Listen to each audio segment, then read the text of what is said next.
Throughout history, people constantly show their influences in their work. This is also prevalent in the medium of cinema, and one of the most influential directors of all time was Akira Kurosawa.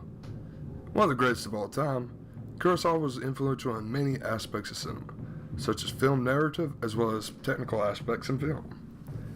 His prowess as a director would lead to many remakes of his films, as well as the use of his style in other films. These films include A Fistful of Dollars, Django, Vantage Point, and of course, the thrilling film A Bug's Life. Dun dun dun.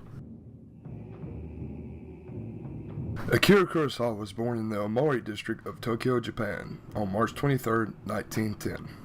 His father was a former army officer who went around promoting athletics and their instruction for various institutions in Japan. Kurosawa's father encouraged him to watch films and theater plays at a young age. However, his first calling was as a painter, and he won multiple awards for painting. His first job as an assistant director came under Yamamoto Kajiro, a World War II director. Kurosawa was promoted to director in 1943 and made his first film, Sanshiro Sugata, a film about a youth learning judo.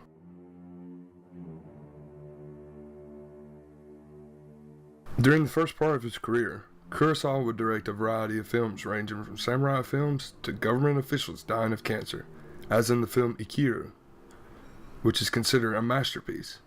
However, it would not be until his 1954 film Seven Samurai that Kurosawa would create his most commercially successful film, an influential film that was influenced itself by Hollywood westerns. It relayed a tale of a poor village hiring 7 samurai with promise of food to defy the odds and stop bandits from destroying their village. An epic lasting over 3 hours, it would be seen retold in various films, as well as sharing aspects with future films. Some of these aspects include the now common plot element of recruiting and gathering heroes into a team to accomplish a specific goal, something shown in movies like The Magnificent Seven, and, as the aforementioned Pixar movie, A Bug's Life. The film critic Roger Ebert even stated his belief that the introduction of the main hero Kanbai mirrored those of action heroes of later on, such as Bruce Willis. Another key aspect from the Seven Samurai was Kurosawa's use of a telephoto lens and also multiple cameras. He believed that if he'd have done it in a regular shot-by-shot with one camera, it wouldn't have got all the angles of the action. He also used it in later movies, even though they weren't exactly action-oriented.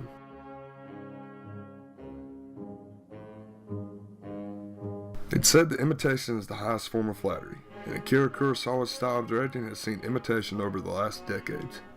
His film Seven Samurai has been adapted into a western, The Magnificent Seven, in 1960, which is even being remade itself for the release in 2016, though this is not even close to the greatness of Seven Samurai. Various aspects from Kurosawa's directing style, such as his use of the wipe transition, has even been highly used by George Lucas in the film franchise Star Wars. In fact, lots of the franchise of Star Wars is inspired by Kurosawa films, such as using the film The Hidden Fortress in a similar plot style for Star Wars.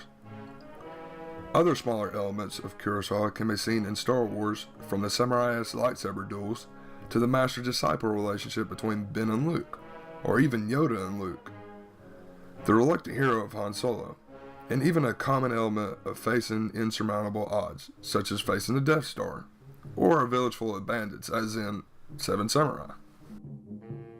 George Lucas, the director of Star Wars, had even approached constant collaborator of Akira Kurosawa, Toshiro Mifune, to play Ben Kenobi in Star Wars, or even possibly the villainous role of Darth Vader. Unfortunately, Toshiro Mifune thought that it was a kid's film and wouldn't do it.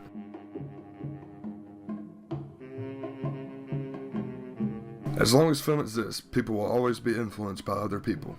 Heck, I love the wipe transition and use it for some of the things I do. There's just something overused about it that makes me like it. Either way, Akira Kurosawa will continue to be an influence, especially with the upcoming remake of The Magnificent Seven in 2016. However, this is not bad because it keeps the memory of great filmmakers alive, one way or another, and Akira Kurosawa will always be remembered as a great film director.